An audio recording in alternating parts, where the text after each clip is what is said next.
We are back. Kevin's Corner, Kevin Bowen in studio, Chris Presley on the ones and twos per usual. Thank you all for respecting the little break that was needed for baby Rosie Bowen to come into the world. Rosie Bowe. That's right. She's here. She's healthy. She's pooping on dad, peeing on dad. She's eating great, gaining weight. Mom's a hero, legend. In all seriousness, thank you to everybody for the genuine texts, DMs, whatnot. Boy, man, I've seen some nights, some hours that I haven't seen since college. Yeah. I mean, whew. Yeah, and instead of just, hoping that the pizza place is still open, it's like, don't fall down the steps while you're rocking the baby, you know, one of those. So Rosie's great. She's awesome. Yeah, I guess I'm a dad. Yeah, congratulations. Yeah, thank you. I appreciate that. It's definitely felt some feels that I didn't know I could feel, which have been pretty cool. And like I said, my wife Maddie was absolutely amazing. I told you guys throughout this, there's no way I could deliver a baby. No way. Nope. No way. So yeah, I'm just trying to do my part. And 10 days old, 11 days old. What are we, Tuesday? Yeah, something like that. So, yeah, back into the swing of things here on the podcast. Written content has stayed up on 1075thefan.com, so we will continue that. It's crazy to think that hopefully, we are less than a month away from the rookies reporting for training camp. Yeah. July 22nd. So we'll try to be every week until then, and hopefully once we get a training camp schedule, we can map that out and go from there, man. How's everything in your world? Are you good? Everything's all good over here. Good. Cheeks back in studio. If you missed it, up on our YouTube page, 1075 The Fan. What do we call it? About a segment of Twitter questions? Mm-hmm. But yeah, a little chunk of the Twitter questions out there. A visual look of Chris and I in studio. So hop on over there if you don't know our YouTube page. We've got a lot of video content up on that as we usually do. Today's podcast, obviously, tons of Twitter questions with a 2-week break from that. And I want to focus a little bit on the quarterback wideout chatter. Phillip Rivers, we were able to talk with him on a Zoom call a few weeks ago. We haven't touched on that on the podcast. And then T.Y. Hilton, for being one of the team's top 5 players, we probably don't talk about him enough. Mm-hmm. Or maybe, he's just not the diva wideout that I think so many guys are around the league. He's very quiet on social media. Hardly really makes a peep compared to most of his other peers that play that position. So I do want to give a little bit of love and honestly a little bit of debate on a critical season coming up for TY. So that'll be the outline of today's podcast. Yeah, so you're a new father. Let's jump right into the most established father on the Colts team, Phillip Rivers. How was that call? Can you imagine quarantine life with the Rivers family? Well, he said they have no excuse for being bored. There's so many kids. 0 excuse. 9 of them. Go play with Sally and whatever, Julie and Cindy and Amy and whoever else, because if you're mad at one sibling, you got 7 others to go be friends with. Right. So, yeah, all 9 of the Rivers kids, I guess 11 family members with mom and dad, they have made the move. Westfield, Noblesville area. I think there were some questions on previous podcasts on where the Rivers family was moving to, but he said that that's where they're at. And I guess the big news was him initiating this kind of player-run minicamp last week. Mm-hmm. And that's usually when these minicamps would take place. I think Xavier Rhodes, Darius Leonard, several draft picks, Jonathan Taylor, Michael Pittman being atop that list, into the Indy area to work out together. And I think it's just an absolute must. It's one of those things where it's like, well, in the spring, they don't wear pads, so who cares if they're not practicing? Why do you have these 13 OTA sessions if they don't mean at least something? Something of a timing standpoint, just to get to know people standpoint for Phillip Rivers' sake. I mean, he's walking into a new building for the first time in his entire NFL career. I guess maybe San Diego to L.A., they were working out of different buildings, but you know what I'm saying. Mm-hmm. It's just, it is different. He talked about how, and this is Rivers, that he doesn't feel like it's as big of a jump as maybe it would appear on paper. 16 years with one organization, now a totally different team, and you don't get the offseason program of the 10 OTAs and the 3 minicamp practices, because he says that with Nick Sirianni's background, Frank Reich's background, the wideouts and the tight ends of the Colts are coached exactly like the San Diego, LA wideouts and tight ends were coached. And by that I mean route running, how you're drilled to come out of your routes. How do you run this route out of this formation and this down and distance? Maybe there's a slight tweak to how you run a certain route as well. So I think those are some of the elements that Rivers points to of like, I don't think it'll be that immense of a learning curve as it appears to be on paper. But he was very adamant that getting this time in, a little bit extra time he's got in with Paris Campbell and Jack Doyle, who are both living here in Indy during the offseason, is body movement. Like, T.Y. especially. I remember Andrew Luck saying to Frank Reich a few years ago, look, T.Y. doesn't run maybe the exact precise route like you draw it up on the board, but just trust me. There's an innate ability that T.Y. and Andrew had that allows us to be on the same wavelength, and, like, he eventually gets there. It might not, again, be the exact linear sort of line that you want to see, but Hilton gets it done. So I think that aspect to the in-person stuff is much, much needed for Rivers here in the offseason. And I think he is self-motivated. I think he needs to be self-motivated, in the 16th season of, like, he said last year that while it didn't dominate his mind, the fact that he even admits it clearly indicates that it was on his mind, that he heard the chatter. Yeah. He heard you're over the hill. You can't do it anymore. You've lost your arm strength. There's a reason the Chargers are saying no to you at this point of your career, even though you feel like physically you can still play the game. So Rivers wanted to tell them, well, shoot, go turn on the tape. And I'm like, okay, I get that, but, like, you did throw 20 picks. You had one of the lowest passer ratings of your entire career. I think it was the third lowest of his career. Like, there should be an element to prove some things. Now, much different offensive line, much different skill group, much different environment in general, and that's why the Colts feel like he can get back to being whatever. So many people ask me, like, okay, what would constitute a good season for Rivers? I think if he can be a top 12 quarterback in the league, 10-ish, like, that should be enough, I think, to get this team into the playoffs. So it's hard for me to, like, pinpoint X amount of number. We get so many over-unders every week of how many touchdowns, how many yards, all that stuff. Like, if he can just manage the operation, and I feel like he's got to win more as a chess match guy than as I was a former, what was he? Was he a top 5 pick? I think he was very high. More as that, incredibly talented player that he is or was at one point in his career. I think him and Frank Reich outthinking people is how this operation gets done, because I'm not as sold that Rivers has everything there physically, and I'm definitely not sold on Mike Williams walking out of the tunnel and Keenan Allen walking out of the tunnel. Like, there were some plays last year where dudes just out-duded people. I don't even know if that's a phrase, but these are arguably some of the most competitive people in the world, so not only Rivers having a chip on his shoulder, but even though he's a number one receiver for us, T.Y. has a chip on his shoulder as well. Yeah, he definitely does. And I think that with Hilton, and listeners of this podcast will know, I've always been a huge T.Y. Hilton fan. I think with Andrew Luck, Hilton was routinely a top 5 to 7 wideout in this league.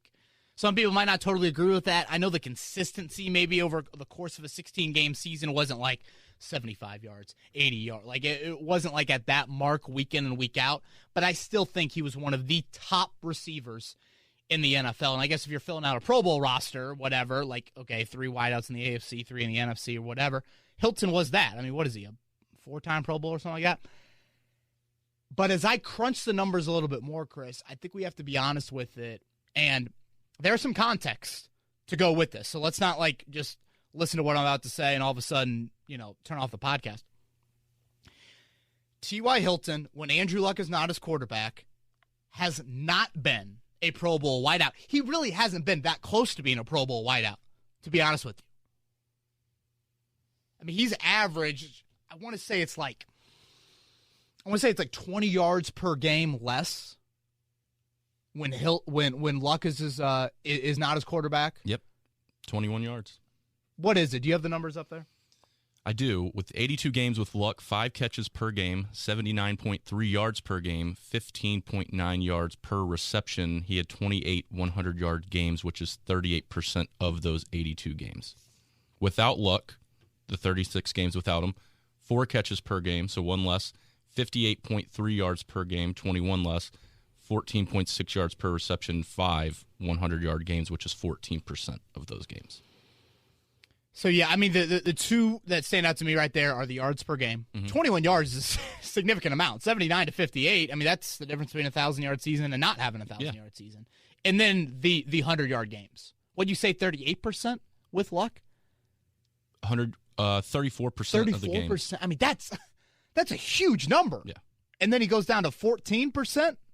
Yep. Without Luck. And again, there's context, and the context is outside of Matt Hasselbeck for a 3-game stretch, he's had a bunch of, cheeks has thrown him the ball. To be honest, like it hasn't been pretty. So I think that's where you have to be honest of, like, Rivers falls into, you would think, somewhere in between how poor some of the quarterback play has been for Hilton and then all the way to Andrew Luck. Like, you'd think Rivers falls maybe closer to Luck, honestly, than the Hasselbecks and the Brissetts and the Tolzienes and the Whitehurst and Lindley and Freeman and some of those names. So basically what I'm getting at is, where is T.Y. Hilton at the age of 30? Right. He had some big drops in that Houston game last year when the ball was on the money. He's had injury. He's missed 25% of games over the last 2 years. That's a number that makes you go, oh, how much money do we want to give him in that third contract? Like, there are some pause. This will be an interesting back and forth from a contract negotiation standpoint, because at the end of the day, he's still the alpha. He's still the guy that strikes fear in opposing defensive coordinators more so than any other pass catcher for the Colts. So it's both sides have some leverage here, and I'm very, very interested to see which Hilton shows up this season. Well, a quick question for you, just based off of that 20 yards difference, how much would Hilton have to gain back for you to feel like? That's a good question. I mean, it's a field possession game, so 20 yards when it's a game of chess, and that puts you potentially in field goal range. Huge, and we saw what the field goal did to the Colts last year. Right. I mean, yeah, it's 20 yards is nothing to sneeze at, and then you extrapolate that over. Cheeks is on the he's on the table. Look at him right now. Spider monkey. Oh my God, Jesus. Yeah, he is 20 yards a lot. I would say, to me, I'm not great with this, but I know people are obsessed with, like, projecting numbers in a season, so I'll do it. If Hilton can give me 14-ish games, hover right around 1,000 yards, I don't think he necessarily has to be 1,000. No. But, over 850, I would say. I think I'm giving him a multiple-year extension. That's fair. Yeah, I think, again, health has got to get close to 100%, so 14-ish games. And then, 900-some yards. I just don't want to put too much pressure on Michael Pittman, Paris Campbell. These are two 22-year-olds. Mm-hmm. I mean, these are still young dudes. So you don't want to just throw this incredible burden on them to be like, all right, time to show up. Ideally, yes, that would happen, but easing them along, a la, what you're able to do with a Reggie Wayne or, things like that, I think would be good. But I just think we have to be honest with Hilton at this age as well. I've talked about this, and this is back when Joey and I were doing some pods early in the year. I don't have the numbers or the names in front of me, but I think over the last 3 years, it's something like 4 wideouts in the NFL of age 30 have been 1,000-yard wideouts. And it's Julio, who's a freak, Larry Fitzgerald, who's a freak in a different way, Julian Edelman, who's a possession guy, and then Antonio Brown is freak in the dictionary in more ways than one. That's not Hilton. I don't look at Hilton as and it's not a major knock. It's just like those dudes are different. Edelman will catch 8 balls for 77 every week, and Hilton's more of like, I'll catch 5 for 110. That's just kind of how so does this game evolve with Rivers. I'm just really fascinated to see how Hilton performs this season, because without Andrew Luck, he's probably a top 25 wideout in the league. I don't know. It's not, the numbers are not 100%, this is a 1,000-yard wideout. This is a Pro Bowl guy. Mm-hmm. So where does he fall in this season? I'll be really, really curious to see. What was it, 3 days that they all got together for route running? Yeah, it was about 3 days last week. Rookies, I think, are still in Indy, or at least were in Indy last week. Okay.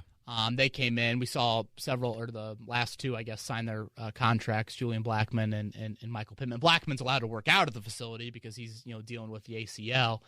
And Rivers said he'll be in Indy all year long, no family vacation. I mean, when you're taking those 11, you got to alert the city that you're moving out of town for a little bit.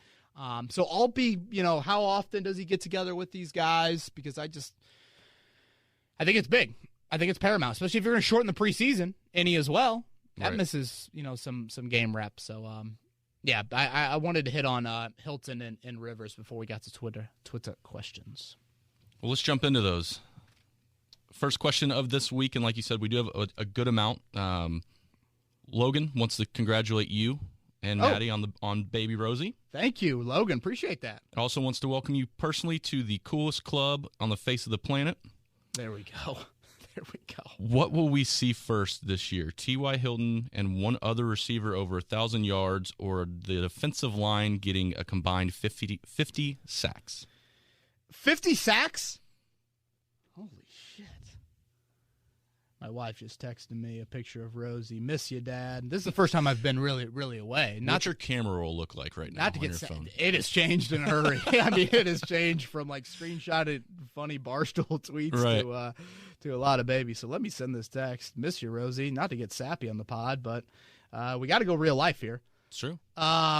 All right, give it to me one more time. Logan says Hilton and another wideout? And another wideout over 1,000, or the defensive line getting 50 sacks. Hilton and another wideout is a much better chance of that. 50 sacks is an absurd number. 41 last year. 40 total, right? Total. I mean, he's saying just D-line. Yeah. I am willing to guess the Indianapolis Colts have never reached 50 sacks in a single season. So, Logan, I just think – I'm not saying, Hilton and another wideout having 1,000 is easy. It is not easy. I'm not, acting like you just fall out of bed and do that. But let me look up last year's sack. So you said 41? Yes. Okay. All right. I got it right here. So just D-line, okay? Mm-hmm. Houston had 11. Sheard 4.5, Autry 3.5, Stewart 3, Muhammad 3, Banagoo 2.5, Toure 1.5. That's 29 just for the D line. You're 21 more on top of that? Let's go. I mean, DeForest Buckner somebody, but I mean that's a lot, Logan. I can't go there, man. Neither are very, very likely, but far and away, I would say another receiver having 1,000. Francisco wants to know, on a scale from not really to I'm about to get a therapist, how worried are you that there will be an NFL season, especially with some of the players now testing positive for COVID-19 and assuming more positive cases will occur in the future? Gosh. Francisco, I would say I'm close to getting a therapist, but I'm biased because this is my job. This is my, everyone out there, we're fans and you're invested in sports to a degree, but this is kind of the living, and especially when you're a new father, there's a few more sleepless nights about this of wow, I really hope sports comes back, and really hope live sports, and I really hope team sports and fans in the stands and all those things. So, I'm cautiously optimistic that it'll happen. This is our weekly question that we get. But we do always say, going back to the fact that they have time. And now with the MLB coming back. And they have time, but time is ticking. It is. It is. You're going to have to make some concrete decision on training camp within the next 2 to 3 weeks. Me, personally, I think they all should come a week early to the cities. So, basically how training camp works is the Colts report July 28th. Veterans are the 28th. And then they practice the very next day. It's not like you report and then you have a retreat at, freaking Camp Tecumseh for a week. No.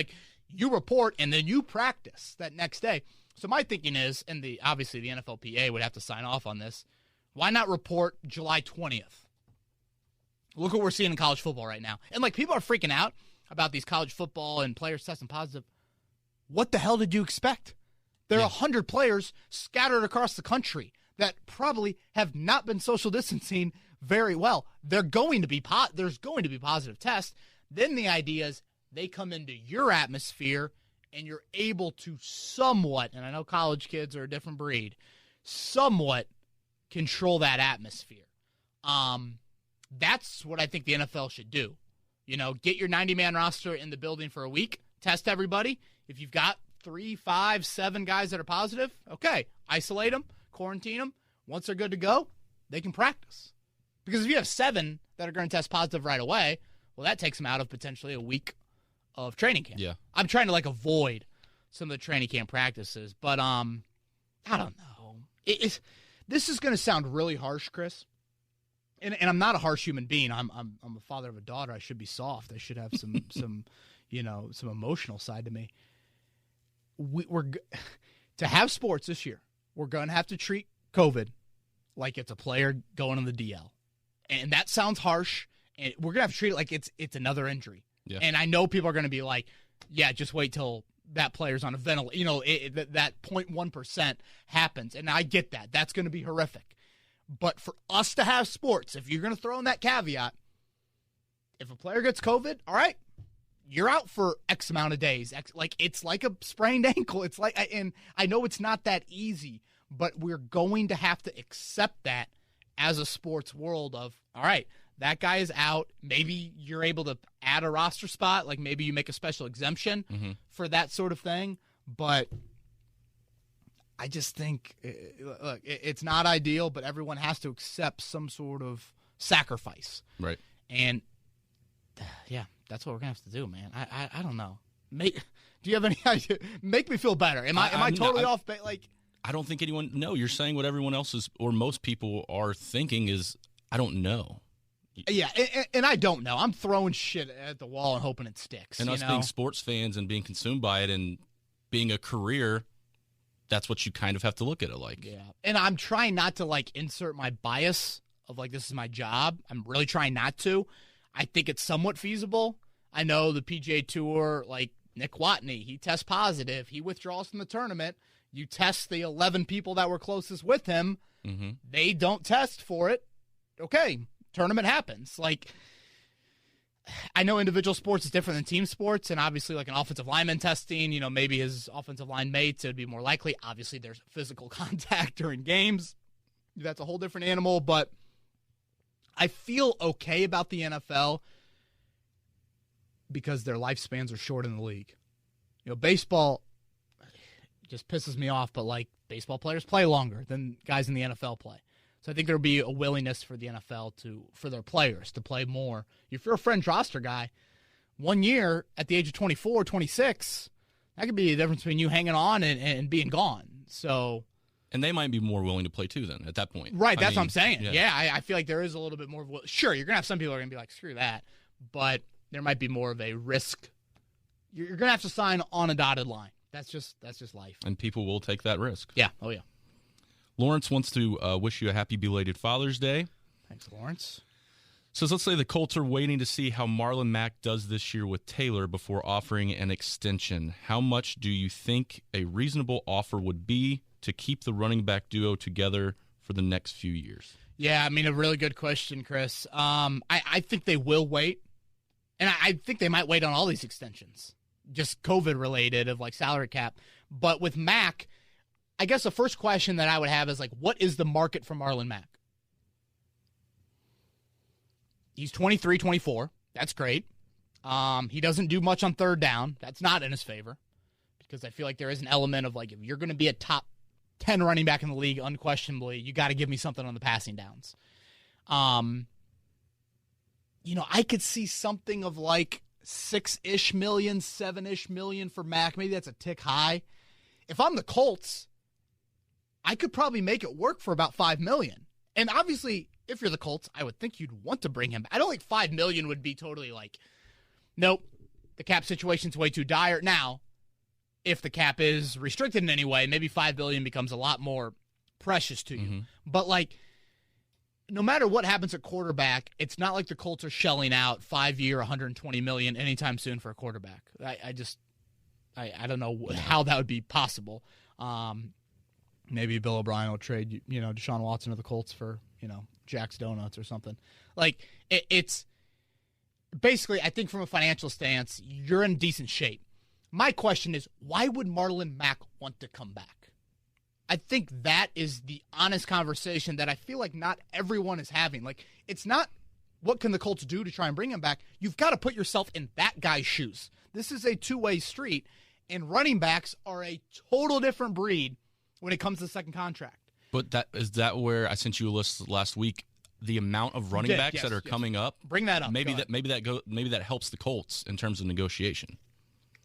Guys on one-year deal right now. You have Dalvin Cook, Aaron Jones, Derrick Henry, Leonard Fournette, Joe Mixon, Alvin Kamara, Kenyon Drake, Todd Gurley, James Conner, Damian Williams, Kareem Hunt, Tariq Cohen, Marlon Mack, Chris Carson, Jamal Williams, Matt Breida. Yeah, some very good names. So if he doesn't get one of those contracts first, do those dominoes fall quicker, and then he kind of is forced to come back to the Colts? It's a good point. I probably haven't given it as much attention as I should, but I think there will still be some team, like some of those, like Todd Gurley, it's a miracle that he found what he found this year.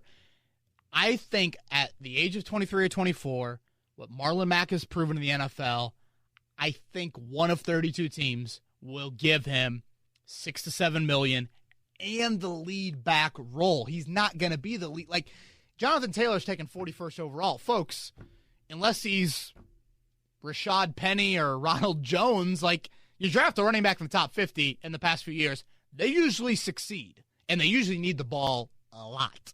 So I just think Matt can find that elsewhere, and this is the only time he's going to get paid. Mm-hmm. This is it. I mean, if he can go get 2-3 years for 3-year, $21 million versus 2-year, 11, a little bit of higher guarantees from the Colts, like, that might not be worth the risk for him, because who knows when you're going to blow out that knee. So that's how I look at Mack. And I also just feel like at running back, anything less than like $10 million or anything more than $10 million invested in that group is probably a little bit too much for me. Okay.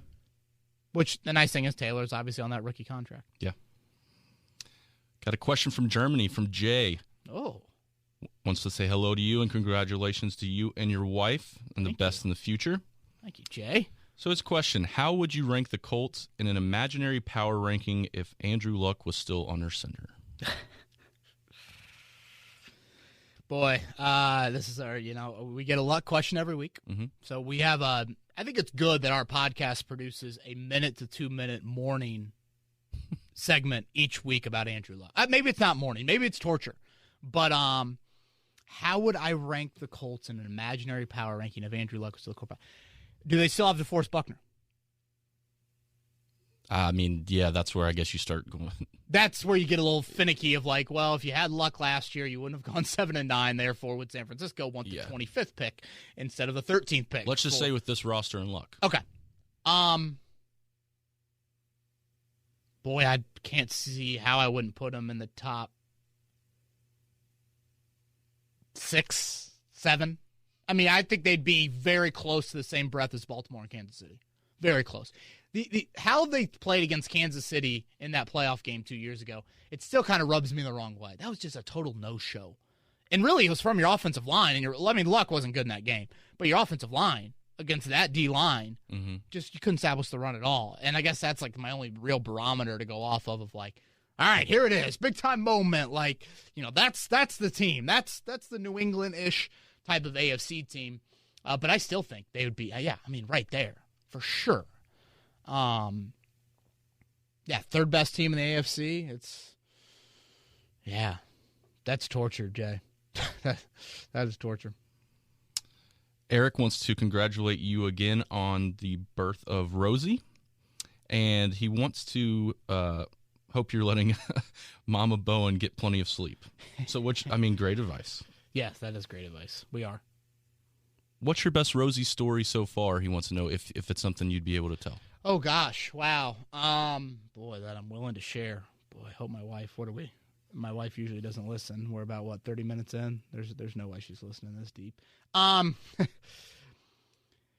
Like I said, I'm seeing hours of the night that I haven't seen in quite a while. And when you wake up at 2 or 3 a.m., it's kind of like neither my wife nor me is functioning at a high level. We're both speaking just gibberish. She's like, you go downstairs and grab this, and I'm like, yeah, I will. And then I come up and I bring salt and pepper when I should have brought something to help Rosie feed. I'm just totally off my game. I would say, I guess before I touch on the story, I've never been a big believer in coffee. I drink it maybe once or twice a month. There goes a potential sponsorship. Yeah, I know. I shouldn't have said that out loud. But I'm open to it now. I am very open to it now. Let me tell you, I now understand why people are like, give me a what do they call that? An IV Keurig and just strap me up for the day with about 7 cups. I would say this, Father's Day, wake up, 1 a.m. I have no idea if it's Father's Day or whatever. My wife's like, Happy Father's Day. I'm like, thanks. She's like, will you go change Rosie? I'm like, yeah. So I go across the hall to change her, and Rosie has mastered the delayed releasing of her waist. So, and not to get too graphic, but whatever. We're all family here on this podcast. You're undoing the diaper, and you think, okay, there's what she has deposited out. Okay, good. You got to have fast hands. And boy, my hands have been a little slow a few times. And man, she'll come out 5 or 10 seconds later and be like, yeah, Dad, you weren't quick enough. Here's another surprise. Right. And boom, I'm like, I'm the slow middle line. No, at times I'm the fast defensive end that doesn't read the draw play and gets way too upfield, and Rosie's 30 yards by me, and I've just opened it up. But I will say, on Father's Day in the afternoon, I knew it was coming. And she wasn't going to get by me. And I read it. I attacked it. I captured it all. Perfect. Got it locked in there. And I let out. I'm a loud yeller in watching sports. I haven't yelled much. I yelled during the Belmont Stakes. Won a little bit of money on that on Saturday. Go. But I haven't yelled a lot in a while. And, I yelled out, yes, let's go. I was pumped. I was like, I got it. And I captured it. We didn't have to use another diaper there. So, yeah, she's got this little delay trigger to her that it's kind of like, all right, I could be 5 seconds. I might be 15. I got fresh air. I might, be willing to let it out a little bit more. So, yeah, sorry if that was too graphic. No, but, you're learning. Yeah, I channel my inner Anthony Walker. Read it, okay. Dissect it, okay. Draw play, sit in your gap, read, react, and come in, and boom, fill it, and let's go. There you go, Eric. Oh, man. Sorry if that was too much. No, it's great. That one guy, in your time covering the Colts, have you ever had a moment similar to Ballard when he drafted Zach Banner, a draft pick / free agent signing where you were just left asking, what are we doing here, guys? Wow, that's a good question. That's a really good question. I can't say very often. I would say Leonard, I was kind of like, wow, this is really early for, division – whatever they call it now, FCS linebacker that 90% of draft pundits said 36 overall. What? No one really thought that. I even thought about Braden Smith a pick later when it looked like Braden Smith was going to play guard. I'm like, wait, 2 guards in the first 40 picks? Because Smith had started, I think he had, I want to say 41 starts at Auburn and 39 were a guard. It was no, he is a guard. That was, even the Colts thought that, which is crazy to think back on. We can say this in another podcast, but the tragic death of Denzel Good's brother led to Braden Smith playing right tackle, and that offensive line group has been the same ever since. It's crazy how NFL dominoes, or really, life dominoes fall. What are we doing here, guys? I'd say Ryan Grant, the wideout last year, 2 years ago, free agent. Yeah. Yeah, he did absolutely nothing, and that was it. That's the move. That's what we're going to give to support TY Hilton. It's kind of like, what? There's the missing piece. Yeah. I still think, and some people will be like, just get over it, but I still think the John Simon cut was such a head scratcher. You're going to spew this, the locker room knows best, and, they know full well who the best players are. And you're going to you're a 4-12 football team. You're going to cut John Simon, who is clearly one of your better defensive players, So he's not good enough for you, but he's good enough for the Super Bowl champions? Yep.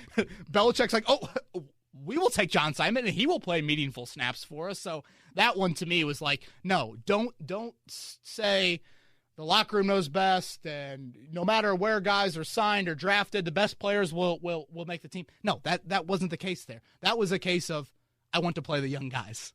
And they've now admitted that. They now have said, like, no, early on with the defense, it was about playing young guys. Like, it was a bit of a, tank is probably too harsh of a word, but it was a, all right, he's 28, 29. Like, John Simon isn't part of our future. Like, yes, he's better than Terrell Basham, but we're going to play Terrell Basham or, whatever. So I still strongly disagree with that, with the Simon thing. Yeah, that's probably it. I feel like and I know Dan has brought this up on our airwaves. The Ballard Grigson debate has gotten a little hotter. Yes. And Dan, has certainly been a big Grigson guy. And I feel like I have kind of touched on this, but I guess it's worth mentioning again. Where I stand on the whole Ballard Grigson thing is, if you were to evaluate things at year 4 of each person's rebuild, if you will, the foundation of Ballard's house is on much, much, much firmer ground. And outside of luck, I don't think that was the case with Grigson. The 2013 draft, you had swung and miss already on Werner and Colin Holmes and Hugh Thornton. And then 2014, you trade away your first-round pick for Trent Richardson. Like, you get no return on that whatsoever. Moncrief was kind of up in the air. Mewhort ends up, calling it quits a little earlier. Dorsett flames out. DeJean Smith flames out. Like, you were missing routinely on the early picks, and that's where I get back to the foundation. Like, wasn't great. The 2013 free agency class wasn't good. 2015, try to make up for it again. That doesn't lead to the results. So I know the wins and losses were definitely in Grigson's favor. And that's what's got to change for Ballard. Like, the foundation can be good. You can have these young guys that you're like, okay, second contract for Leonard and Nelson and Braden Smith and Hines and Touré's emergent. Like, that's awesome. But it's got to lead to wins and losses. And you'll have some people be like, well, no, that's not the GM's job to, all of a sudden, talent equates to wins and losses. Like, don't we sit here and say Frank Reich's a better coach than Chuck Pagano? Yeah. So why isn't it leading to more wins and losses? Because the stat is the stat. Without Andrew Luck, and that's what a lot of people are quickly to go to with Grigson. Well, that was all luck. Without Luck, the Colts were 6-4 under Grigson. That's pretty good football without your franchise quarterback. This regime, without Luck, what were you, 7-9 last year and 4-12 the first year? What's that? 11 and 20, 21. 11 and 21. Trying to do math off the top of my head. Not easy. So, like, it is time. The with and without Luck, that is no reason to make an argument for Ballard over Grigson, because if you look at the win-loss record, 6-4 to 11 and 21, that's a stark difference. So I think the foundation is better, much better, and if you can figure out long-term quarterback, you're going to be able to, I think, build, but the wins and losses need to start happening, and they need to start happening now. We got an over-under question from Sam. He's setting the number at 11.5, and that number is how many times that the game announcers mention how many kids Phillip Rivers has in the regular season. That's a good one. What do you say, 11.5? 11.5. That's high. Unless Jim Nance is on the call, going under. Okay. Nance is a sappy one for that, but yeah, I'll go under on that one. That is one of those, like, and you probably get this a lot because the team that you watch, Tennessee Volunteers, you're watching them on different networks. They aren't necessarily on, like, mainstream every single week. Right. So, like, you probably get the same storylines over and over again of, like, yes, we know that the quarterback's sister is a great track star at college. Like, everyone knows that Victor Oladipo has a twin. Or, did you know Oliver Luck ran the XFL? And then, okay, the whole River storyline, I feel like, has been beaten to a drum. Marcus has a question. Following the draft and the offseason acquisitions, what moves do you think still need to be made, i.e. what holes need to be filled? Yeah, I would say O-line depth for sure, Marcus. I will preach that for a long time. And, like, I don't know how you fill that at an adequate level, and we've talked about that. I think you'd like to see a corner emerge, and I mean outside corner. Kenny Moore, everyone knows what I think of Kenny Moore. But, like, Rock Ya-Sin, Xavier Rhodes, somebody grab that a little bit. I know you don't play, like, a ton of bona fide number one wideouts, but, like, okay, here comes Green Bay. Do you want to shadow Devontae Adams? You know, like, yeah, Hopkins is out of your division, but, like, is A.J. Brown turning into a stud? You know, is he going to be a definite, like, hey, you got to get that guy, and you got to shadow him, and you got to do that. Like, so I think you want to just have that in your back pocket of, like, we do feel like we have a corner that can do these things. And I just posted something on Rock Ya-Sin on 1075thefan.com. I encourage you all to read it. I feel like it takes a deeper – he graded as an average starter last year by the Colts. Average. The article explains a little bit more on why they're still so bullish and what Rock will tell you, because Rock was very handsy in that Denver game. Cortland Sutton grabbing and you know, fundamental breakdowns and penalty-filled day. But he doesn't point to that as his biggest improvement. I think there's a little bit of insight in there of what Rock feels like he needs to improve on. That is good. Going back to a little bit earlier, you talked about Dan on the airwaves this last week. No sitting on the sidelines for this one. Jarrell Freeman or Darius Leonard? Oh, gosh. Who asked this one? This is from Jake. So this is the other thing that Dan was chiming about. God, there's the entertainment from noon to 3 is second to none. Leonard, bar none. Yeah. The impactful plays just mean way too much. You know, if you're going to nitpick real fine, and I think Jarrell Freeman is a really good player here. Really, and Gregson deserves a lot. That might have been his first ever signing, honestly. Deserves a lot of credit for that. Jarrell Freeman showed a level of consistency downs 1, 2, and 3 and play 1 to 60 that probably Leonard needs to work on. Like Leonard as a rundown linebacker, no, I wouldn't call him at an all-pro level. Really, I wouldn't. But Darius Leonard has put up numbers in the NFL that no player's ever put up. None. I'm not saying a Colt. I'm not saying a rookie. No player in the history of the National Football League, to channel my inner Chris Berman. Like I almost said Mortensen. Yeah, Leonard. You know, Freeman, nice career. He got popped for PEDs up in Chicago. Leonard. All right, Joshua's got a question for us that have a lot of names and a multi question. So bear with me here for a second. Naheem Hines, Kari Willis, Bobby Okereke, Paris Campbell, Ben Banigou, Zach Pascal, Rock Ya-Sin, Marvell Tell III, Mo Alley Cox, Darius Fountain. Which two non-rookies break out?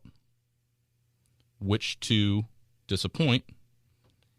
If I told you there would be one Pro Bowler, on this list, who would you put your money on? Oh, wow. That's good. Okay. Okay, so first he wants two non-rookies to break out of that list. Yes. Well, I feel like let's go with the most obvious one that I feel like has received that. I'll say Okereke.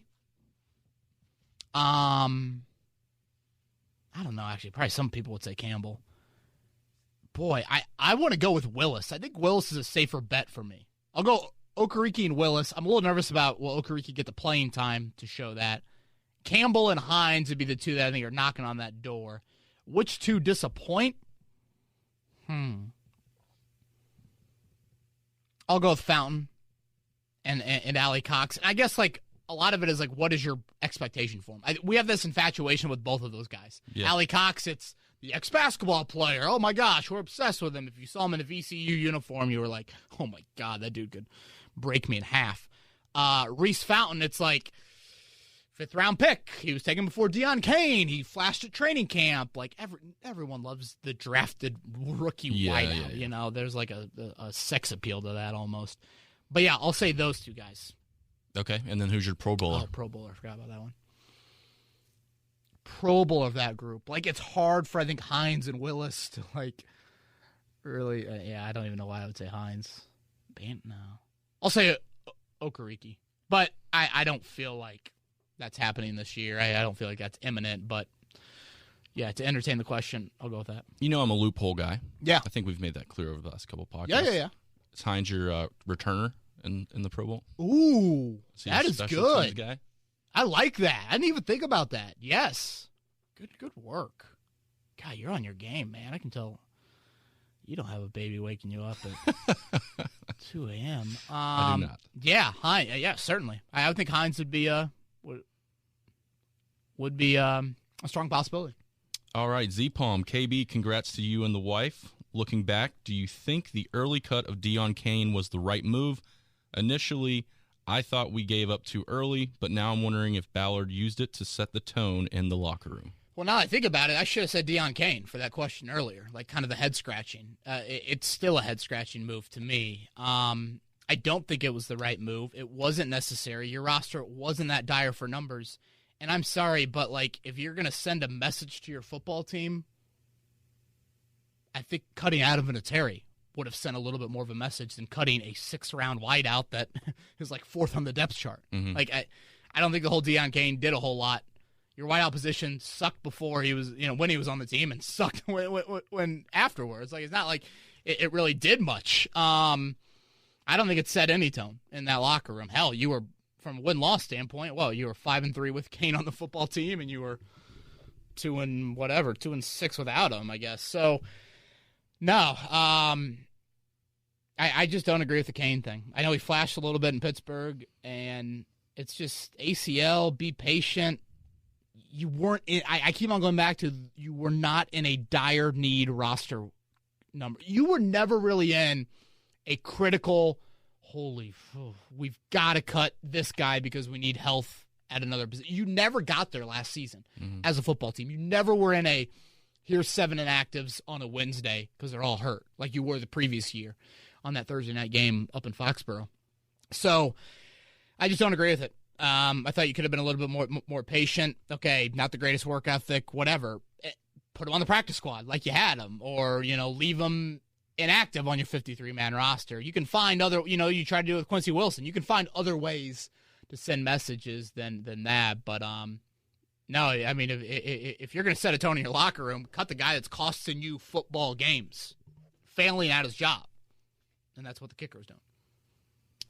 Brandon wants to know if you can explain to him how the practice squad works a little bit more. You often hear that a player was claimed off another team's practice squad. Are they released from there and then picked up? Also, do you listen or follow any other Colts podcast?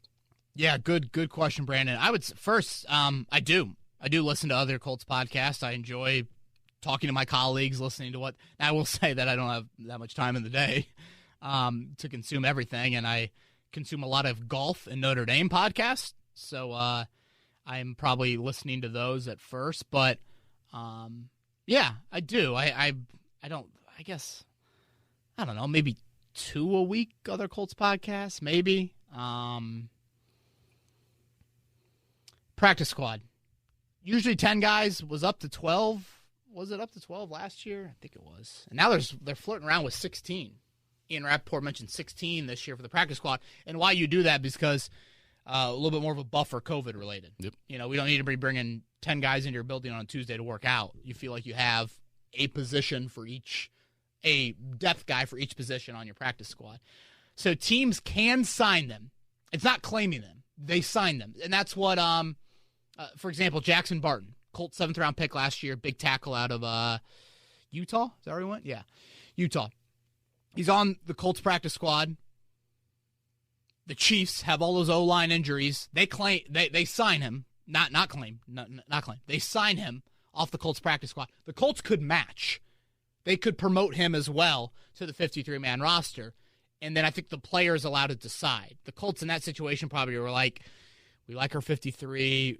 Maybe they didn't love what they've seen out of Barton. Maybe they just don't have as dire of a need to promote him, and he'd just be a worthless body on the 53-man roster. Barton might look at it as, hey, I'm not getting any looks here. Why don't I go to Kansas City where I'm one injury away from playing?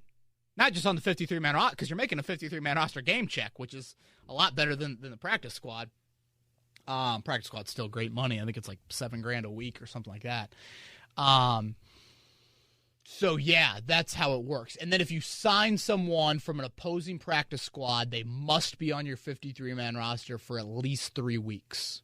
Okay. So basically, you can't just play the game of I'm signing my next opponent just to get like intel. Mm-hmm. You know, there is a little bit of, hey, you've got to have him up for at least 3 weeks. So if you have any other questions, Brandon, DM me about that. But that's pretty much how the practice squad works. If Phillip Rivers becomes an elite game manager, do you think the Colts could have a 49er-like season if T.Y. or Campbell get hurt again this season? Could you see Hines starting to line up at wide receiver more like Christian McCaffrey? Who is that, Trenton? Trenton, yes. Trenton, that's a good, well, I will say elite game manager. Is that an oxymoron? Like, elite game manager. I don't really know if that's Joe Flacco, the elite game manager. Chad Pennington, the elite game manager. I don't really know if that's the most flattering comment. But having said that, I do get what you're saying there. I think I referenced game manager earlier for Rivers. Could have a 49ers-like season. I'm sorry, but like the 49ers had a D-line that was just incredible. I don't, the Colts aren't having that. Are you going to give him Nick Bosa, DeForest Buckner, and Eric Armstead, and D Ford, and Sheldon Day, and all? I guess they have a couple of those guys, but certainly not all of them. I think that it. I don't think they can get to. I don't think it's just Phillip Rivers being elite game manager all of a sudden could equate to a San Francisco type of run. I think more things have to happen. Your defense has got to take a big jump. Your O-line needs to continue to stay healthy. Your run game needs to continue to be consistent when you're playing the top rushing defenses. So I think if you're going to get to the Super Bowl, it's more than Phillip Rivers just being an elite game manager.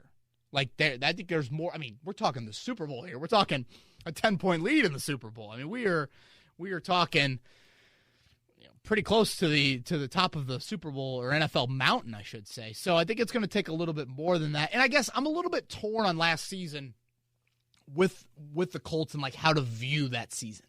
So many people are like, man, 7-9, 1 possession losses, and man, if that kicker was just competent, it would have been 10-6.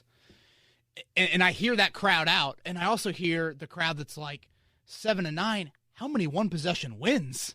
Yeah. Like, there were Tennessee, Denver, Houston at home. I mean, there were a lot of 1 possession wins early in the season where they could have gone the other way. And yes, you would like to think your kicking game improved, but you also had this just incredible and rare offensive line health that you're inevitably not going to get this season. So I don't think we just go off of like last year and just be like, oh, without a doubt, the kicker will be better, the quarterback will be better. Here's 11 wins falling out of bed. Like, it's just not that easy. Hines line up in the slot, sure. It would take injuries, but yeah. Question from John here regarding the quarterbacks. So, how surprised would you be to see the quarterback stable end up being Rivers, Eason, and Kelly when the season quote unquote starts? He's not sold that we have a season as of now. John. Doom and gloom, John. But yeah, who knows? I'd be very surprised because I will say I've come around to the point of like I do think there's like a COVID aspect to wanting Jacoby Brissett on your roster. SEC coaches would probably do this, Chris, more than NFL coaches. But if I'm a crazy NFL coach, and this is absurd, and this goes against every ethical thing in the world, I tell Phillip Rivers, go contract COVID. Like, do it now. So you're immune and you have antibodies, and I know I have my starting quarterback for 16 weeks. And maybe that's risky. And again, that's the most ludicrous comment I've probably said on this podcast. And the family of Phillip Rivers would be like, you're dumb, stop. But like, if you're a crazy SEC football coach and it's either Joe Burrow or freaking Kevin Bowen. Yeah, Joe, go take a little trip to Florida for me. You know what, Joe? Orlando seems to be a little, Disney World. Take your girlfriend. I don't know. So go to a nightclub. Yeah. Like Bourbon Street, actually, just thinking about it. Like something. You're not far. I don't know. But in all seriousness, the whole COVID reasons on Brissett, he needs to be your backup. And you're almost past the money point. To me, it was never of like, that's so dumb to have Brissett as your backup. No, like I get it. They want a quality backup. They believe in the 2 to 3 games. We need this guy to come in and win a football game. I totally understand that. I've explained my thoughts on Eason and the long term. But at this point, what's an extra X amount of money going to do for you this season? I just not much, to be honest with you. And you also wonder about preseason reps. If you're only playing 2 or 3 preseason games, what are you going to see out of Eason that all of a sudden's like that dude can be your backup from day one? Yeah, I just don't. I'd be very surprised. Another over-under. This one's from Corey. If set at 1.5, would you take the over or under on the number of players from Ballard's 2017 draft class that will still be on the Colts roster in 2021? Oh, man, that's a really good one, Corey. Are you Corey Zadonis, high school teammate of mine, tremendous golfer, winner of the 2008 individual golf state championship, assistant coach at IU, tremendous, great golf course down in Bloomington, I hear. If set at 1.5, boy. Grover Stewart, to me, will get the second contract, so there's one. Okay. Now we're debating. We already got 4 guys gone from that draft class, so, yeah, so there's your one. Read those 4 off if you have them. Hooker, Mack, Stewart, and Walker are the 4 remaining from that draft class. 4 remaining. The Gons are Wilson, Banner. Basham, Hairston, yeah. Those Jets. Walker's the biggest debate to me. Hooker, I believe, is gone, and I would say Mack is whatever, closer to being gone than coming back. Walker's just such a tough debate. I could see it both ways. I'll go with over, but man, I don't feel totally confident. I don't on that.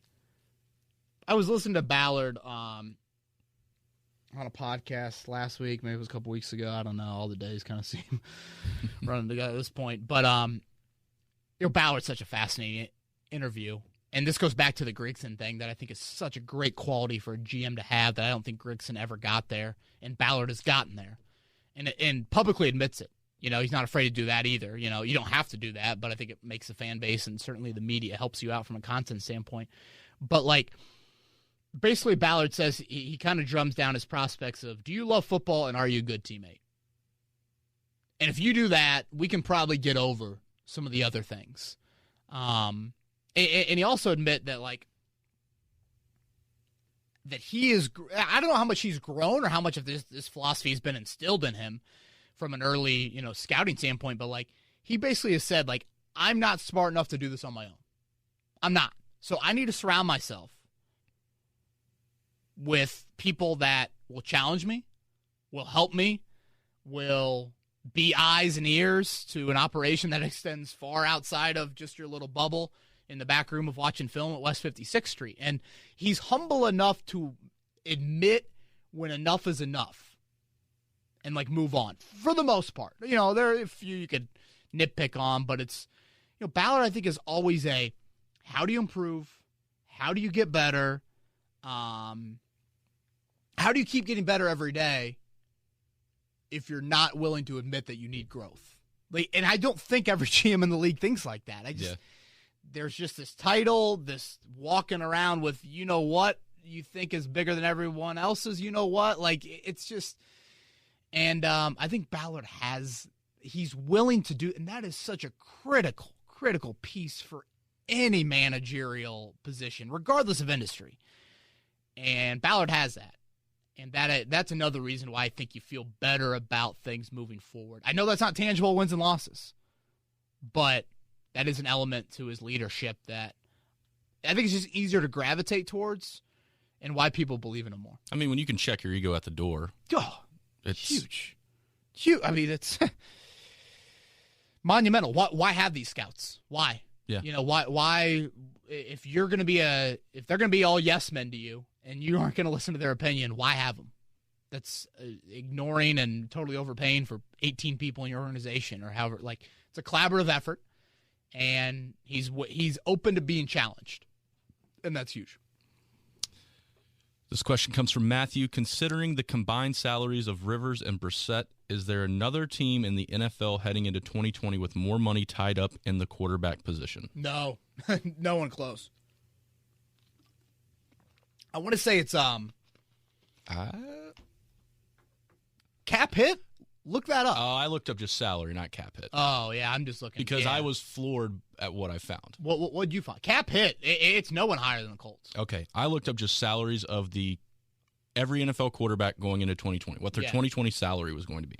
Right. The Saints are at $41 million, and the Colts are at $40 million. So the Saints have Breeze, Winston, and Taysom Hill, I assume, is included in actually, I didn't even include Winston. Taysom Hill is projected to make $16.5 million this year. Holy shit! Which I did not expect. So you might be right in terms of cap hit. Yeah, I just looked up salaries. Yeah, I just going off of the cap hit, and I don't have the numbers in front of me, but I know I mentioned on a few podcasts. I want to say the Colts are at 40, like 47. I mean, Rivers is 25, guaranteed, obviously, and then Brissett's 21 of a cap hit, so that's 46 right there. And then whatever, Eason and Kelly, and I don't think Luck. Maybe Luck is more in the dead money. And, like, Dallas might have been second because Dallas, paid Dalton, a decent amount of money. So, and, my thing is, like, two things, Matthew, to your question. One is the best part of it is this is a one-year thing. Right. Brissett's off the books. Rivers is off the books. My issue is the return on that.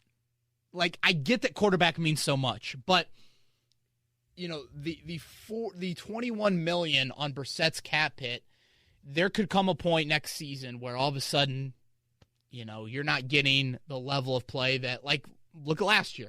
Defensive tackle group underperformed. Wideout underperformed.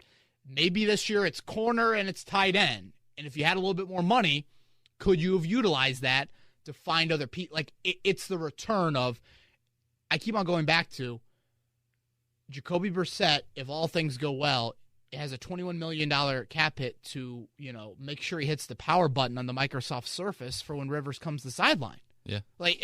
And I know it's not that simple because he's one play away from going in the game and then you really need him. But 224 straight starts, you hope that, he won't be needed. So, yeah, cap hit is what I've been going off of.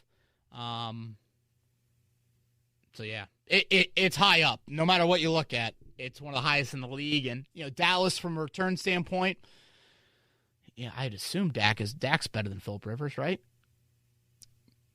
Yes. Yeah, I think. Obviously long-term for sure, but I think, if you're going to win a game tomorrow, I think you would take Dak. To make plays, I would take Maybe Dak. Maybe not. That'll probably start a whole new controversy. Oh, my gosh. Can't wait for those Twitter questions. All right, Luis is a listener from Brazil. Oh! And he wishes that there was a chance for Cairo Santos to be the kicker here, but he wants to know who will be the kicker. Talk about questions we've never gotten, the Cairo Santos fan club. Let's go Chase McLaughlin. I know that I'm probably in the minority. Everyone wants rec specs, and it'll be a nice battle to watch. But, I found myself watching the all I do is watch TV, sit on the couch with Rosie, and try to talk to her about golf, and she just, snores and cuddles and poops and pees and makes sounds that I never knew a human being that small can make. We're watching golf on Sunday. Webb Simpson won the RBC Heritage. Webb Simpson has a horrific golf swing. I hate watching him play golf, but damn, he's solid. He won pretty handily, didn't he? He did not win handily. He went very deep under par. But he was like 22, 20. Okay. 20. I mean, he went. It was crazy finish. I mean, just throwing bullet. I mean, it was just dart. Not honestly dart after dart. It was making putt after putt down the stretch. Basically, what I'm getting at is it's not the prettiest looking thing with Simpson, but he gets it done. Chase McLaughlin, it's not the prettiest looking operate. He's got kind of a funky routine, if anyone's ever watched it, like before he kicks. He doesn't have the biggest leg in the world, but he just kind of got it done last year. So, good. You got it done at a high level. Let's get it done again. So, I'll go Chase McLaughlin, Luis. Mark wants to know who has a better chance of making the roster and producing, Patton or Fountain? Making it and producing? Neither. I mean, they're just so far down the depth chart. Like, a guy that I am totally at fault of not giving enough attention to this offseason, and we've forgotten about him, is like, hello, I'm Zach Pascal. Here I am. Like, let's not forget about him. I mean, that means Patman or Fountain at best is fifth on the depth chart. So in 2020, I got to go with neither. And Fountain or Pascal's still relatively young. I want to say he's like 25-ish. Okay. If you're going to make me pick on like making the roster and producing, maybe Fountain. Patman's film to me, Chris, is very, I leave wanting more. And obviously he's a 6th-round pick for a reason. Like, you're 6'4", 225 and run 4.4. If you showed a lot on film, you wouldn't be drafted 212 overall or wherever he was picked. So I know full well why that's the case. But, like, when you watch film of him, it's like he subs out every other series. Washington State has, like, 37 wideouts they put in the game. And he just is an outside right wideout if you're looking at the formation and runs a very simple route tree. There's just not a lot there to – I'm like, oh, that's a day one impact guy in the NFL. So, hey, tools to work with. You drafted them for a reason. Coaching, and honestly, you probably have room on the practice squad. You've already touched on this a couple times, so you can keep this short if you want. But Tom wants to know, with the possibility that we could lose players 4 weeks at a time due to COVID-19, do you think it's smart that the Colts have held on to Jacoby Brissett now? Yeah, I mean, smart. I probably won't go all the way there given the money value, but I understand why teams are going to look at this situation and say quality depth, regardless of position, especially quarterback, means a lot more. And for what it's worth, Phillip did say, Rivers, that what other Phillip would there be? Phillip Wheeler, former Colt linebacker. Rivers did say they're thinking about homeschooling the kids again. Maybe that'll help with the quarantine. You imagine homeschooling 9 kids? Nope. Like, it's not like you put all 9 in one room and be like, go learn for the day. They're all different ages. Yeah. The Rivers family fascinates me. Dr. P wants to congratulate you and also hope that you are getting some sleep. Thank you, Dr. P. Yes. We actually got great sleep last night. I mean, I put great in quotes, but yeah, compared to Monday night was hell. He wants to know, he wonders if you know if the players have a preference of playing with or without fans. Oh, for sure with fans. Yeah. I mean, from a monetary standpoint, you're going to improve your revenue and keep the salary cap a little bit higher. It's not like a huge amount, but it's a notable amount. And, like, the players are entertainers to a degree. Yes, you know, I always thought, like, remember Rocky Boyman? You remember, redhead, yep. St. X kid, I think, with the Notre Dame. I always felt like he would play a doubleheader on concrete if you wanted him to. But, like, there are some guys that are wired like that. There are other guys that, like, want to play in front of fans. I don't know if Eric Ebron will be loving to play in front of empty stadiums. Yeah. There is a performance aspect to it that even just at the base of, like, they love having their family there. Not even fans. Like, just think about it. Any atmosphere you've been in, do I want to go watch a game of, and no hate on Ball State football, but it's my mom's alma mater, so I can hate. Do I want to go to LSU, Alabama at night, or do I want to go to Ball State versus Bowling Green on Tuesday in Muncie? I was going to say it's a Tuesday or Thursday kick, too. So. Right, exactly. Dill Street's only open for, Cheeks is saying Ball State over here. And, I mean, chirp, homeboy. Yeah, so you can work your way down closer to the field. That's exactly what he's saying. Who was the quarterback they had? Nate Davis? Yeah, couldn't read a playbook, right? He was with the Colts for a minute. Was that his thing? I know he went to, I think the Niners drafted him, but they quickly realized that he did not know how to execute a playbook. So, it's probably no, but he was on a roster for a minute. You know, the guy who's really had a nice career, who I know Frank Reich loves, is the IU kid Sudfeld. Yep, Philly. Is he Carson Wentz's backup? I think he is now. Or do they have another one? Well, now they drafted what's his name? Jalen Hurts. Yeah. So I think definitely with fans, Dr. P. All right, Mike wants to know, for Justin Houston to earn another contract in Indy for next year, he will have to blank besides aging backwards. That's a good one, Mike. Boy, that's a great question. Have another double-digit sack season, and this is out of his control, have none of the young guys emerge. Yeah. I think it's kind of a twofold. And a lot of it is like, what will that contract look like? 1 year, 2 year, something like that. Banagoo is the name that I keep on coming back to. He is that name. But yeah, that is a good one. Let's stay on the D-line. Alex wants to know, Stewart or Autry will be starting next to DeForest Buckner at defensive tackle. Stewart. Yeah, I think Stewart. I think you need that body, the big rundown guy. And I like Autry out at end. But that'll be versatile. That'll be a lot of down and distant sort of factoring into there. Daniel wants to know, what's the best stadium you've been to as a fan and as a reporter? Best stadium I've been to as a fan and as a reporter. So who's the best spread? Yeah, that That always helps. right. I think Wembley's the best stadium. Ooh. Yeah, just awesome. I mean, I think I've mentioned this before in a few podcasts. Like, NFL stadiums are not the biggest stadiums in the world. College stadium, the best college stadium I've been to is the Big House. Notre Dame at Michigan, night game. God, what a brutal loss. Denard Robinson. Eminem was in the press spot or was on TV that night. I don't know if you ever remember Brent Musburger. Making sense. Yeah, just looking at Eminem like, oh my gosh, Marshall, what are you saying? So as a fan, the Big House, best stadium I've been to as a reporter, Wembley. Just pure, like, structure of a stadium is that. I would say environment, Seattle. And then I was a sucker for both Lambeau and Buffalo. Less stadium for Buffalo. I had an appreciation for Buffalo of, like, here's this kind of just shitty stadium.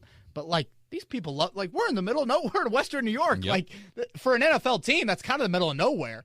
And I just had a great appreciation for just the atmosphere around Lambeau and Buffalo going to those games. Alex, who looks like also goes by Dutch Master, wants to know, can you give a Colts player on each side of the ball that you think could have a disappointing season? Boy, this is just, I hate answering these because I know you're predicting they're going to have disappointing. No, I'm answering the question. Who could? You know, I'm curious about Malik Hooker's psyche. Yeah, how does he play? A lot of pressure on him. Internally, outside, all that. I mentioned Ture's injuries. You know, I had someone chime in about, oh my gosh, you don't think Ture can get to his second contract. I'm like, have you seen the injury history? Like, there's a reason why. There are some questions. Rock Yassin, just does he correct kind of the technique thing that he really wants to work on?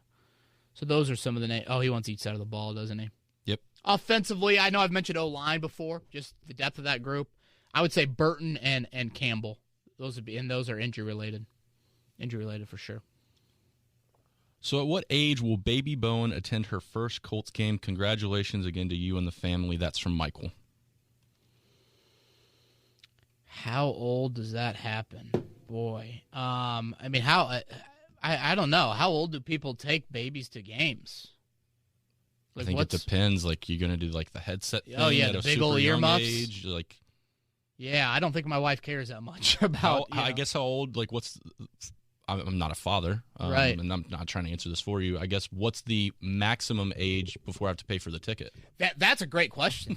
Yeah, I wouldn't know. I mean, when's the age you pay for a flight ticket for them? You know, I don't know those things. Those are things I probably should start looking up. I know that my brother-in-law took his son to a Butler game. Okay. And I think he was only like 2 and said like his son just hated it, thought it was way too loud. Mm-hmm. Now, a college basketball atmosphere, I mean, you got a band. The Butler Bulldog is probably scary. You know, like there are a lot of things going on there. I don't know. Maybe the big earmuffs on him and you just strap him in there. But, boy, I'm going to go out on a limb and say Maddie Bowen, don't think she'll be itching to go to a Colts game anytime soon with Rosie Bowe. Mark wants to know, when do you think the Colts start long-term contract talks with Nelson and Leonard? Leonard next offseason. Don't think he deserves, don't want him to play in a contract year next year. Nelson, I don't think you can do it this early. You know, he's what? This will be year 3 for Quentin. Mm-hmm. You can pick up his 5th-year option next offseason. So, I mean, you're paying him pretty handsomely for that 5th year. So I would think another year after that for Nelson. But, yeah, those are obviously some big paydays coming down the road. All right, Suarez wants to put Rosie in the GM seat. Oh, whoa. What would Rosie think about Ballard giving up next year's first-round pick and Malik Hooker for Jamal Adams? The Jets seem to love our defensive backs. Oh, no. Rosie Bowe saying no, and not just because it rhymes. No. First-round pick? Yep. Yeah, I'm not doing that for a safety. I'm not doing that. And Hooker. I mean, that seems to be quite the package. Granted, Hooker's probably walking anyways, but again, people need to. I understand these questions, but first off, didn't Adams come out with a list of teams? I didn't see the Colts on it. We were not. It was like 7 teams, and we did not make that cut. I still have this like thought in the back of my mind of like I want that first round pick for a future quarterback. But like that's where I'm thinking. Mm-hmm. And I just think the Colts are kind of saying, like, I don't know how much – it's weird. In a way, they're saying, I don't know how much safety means to this defense, but yet they've invested. I mean, think about if you were to trade a first-round pick for Jamal Adams. That means in the Chris Ballard era, you have invested 2 first-round picks, a third and a fourth at safety. That's absurd. So I'm not that to me is a luxury upgrade. I like Adams to a degree. Don't know if I love his fit, but aren't you gonna have to pay him? Yeah, you're gonna have to pay him a healthy chunk. And we just rattled off Nelson. You're gonna pay Leonard. You're gonna pay. I mean, how many? 12 starters are free agents this year? No. And I think Adams could be a bit of a loose cannon. Yeah, you talk about locker room. Like, what'd you say about Ballard? The 2, are you a good teammate? Yeah. Are you good at football? Do you love football, and are you a good teammate? Yeah, I don't know how the good teammate works. I know there's an amount of friction you want to have, but that seems to be a 465 size friction. From Tony, who is your sleeper acquisition from the Colts free agency? I think Burton. He was a month into free agency. I think he's a better blocker than we give him credit for, so I think he'll be used a lot, but in kind of a unique way. So, yeah, he'd be my sleeper. TJ Carey I kind of forget about, but, I mean, he's not going to play. Chase is it looks like season ticket holder. He wants to know, won't it be more complicated than every other seat? For example, they have seats 22, 23, and 24 in a row. If they said that the odds go to one game, then the evens go to next, somebody gets shafted and has to go alone. He thinks that they'll have to do rows or sections as a whole, spreading them out across 2 to 3. But he hasn't heard anyone mention something like this. Yeah, I know. You are right with this, Chase. I know I mentioned something along these lines a few weeks ago, and I guess I'm an idiot. You can't just go odds and evens. But, I mean, like, I guess what I'm meaning by odds and evens are, like, do they take your 3-person group and do they sit you odds and evens? Or do you just sign a waiver of, like, all right, the Presley family of 4, we all want to sit together, like, right next to each other. We don't want to be spread out within that section. I mean, this group of 3 is here. This group of 7 is here. It's just like it's a crazy puzzle piece that you're trying to fit not 60,000, but into 60,000 seats. So I guess you're right, Chase. I think what it comes down to is you're only going to be able to go to like half the games. And this is me just spitballing like none other. And it'll be more of an every other row type of feel to these groups. There will be 6 feet within however many people you have bought your tickets with. So if it's a solo ticket, okay, you're alone. If you got a family of 4, okay, you're going to be in this little 4-person group, and then it'll be 6 feet until the next person. That's how I would assume it would go. But, I'm not planning on breaking into the Colts ticket headquarters anymore or anytime soon and doing that. Well, how long have we been going? I feel like we've been going forever. We're at an hour and 17. Okay, let's do 3 more. Okay, and then we'll call it a day. All right, this one I found was pretty interesting. Nate wants to know if you could pick one wide receiver core from the state of Indiana to be the Colts for the next 10 years. Would you take the Colts, Purdue, Notre Dame, or IU? Feels like this is the most talented wide receiver core across the state in a very long time. What a question, boy! Nate's mind. It's a really interesting question. I will say it's a very obvious answer. It is the Colts. I mean, Paris Campbell and Michael Pittman are 22 years old, and they were drafted in the second round for a reason. Having said that, Purdue's wideout class of Rondale Moore and David Bell is a bit. Does IU have good wideouts? I guess I should know. I went there. I can't say I really follow IU football very closely. I feel like they have like one good wideout every year. Yeah, but like none of them. I mean, Cody Latimer gets drafted. That's like it. Notre Dame lost Claypool. Kevin Austin, I hope, can stay out of trouble and be the real deal. But yeah. I mean, Pittman and Campbell are still young. Like, I mean, you're gonna lose Hilton for the next 10 years, but 2 22-year-old guys that were drafted in the second round, sign me up. Question from Benji. He has to ask, with the future murky at the quarterback position, do you like the thought of bringing Kaepernick in for a workout? Oh boy, I forgot about this one. Sure, why the hell not? Will it happen? No, it won't. I mean, I feel like something with Cap is like, and I always love watching Kaepernick play. I'm a big kind of dual threat quarterback guy, and I love watching those Nevada teams play. But like Cap, he ain't the future. What is he? 33, 34? It's got to be around there. He's old, and he hasn't been on an NFL roster in X amount of years. So I just don't see the Colts going there. They can do all the things that they want, but like actually bringing Cap in and actually signing him is a whole. I saw Anthony Lynn say like he's on our workout list, and then like a Chargers beat reporter tweeted out, I give it a 1% chance the Chargers actually sign him. Like, it's one thing to say like, oh, he's on our list, but like actually signing him, that's still a hurdle that I don't know if NFL teams are ready to fully take yet. And I think just the drama of how like the last workout went down was a little awkward with all of that. And like, teams will always fall back on the he doesn't fit our system excuse. Like, he is the dual threat. And like, if he's your backup, are you creating a totally different offense for him? Mm-hmm. But I would just be intrigued to see what he looks like. So I would work him out, but in no way, shape, or form do I think he is the answer, to your long-term quarterback need. We'll close up with a more lighthearted and fun question from Mitchell. All right. What's a better fantasy football pun? All rivers to the Hilton or all the rivers in Paris?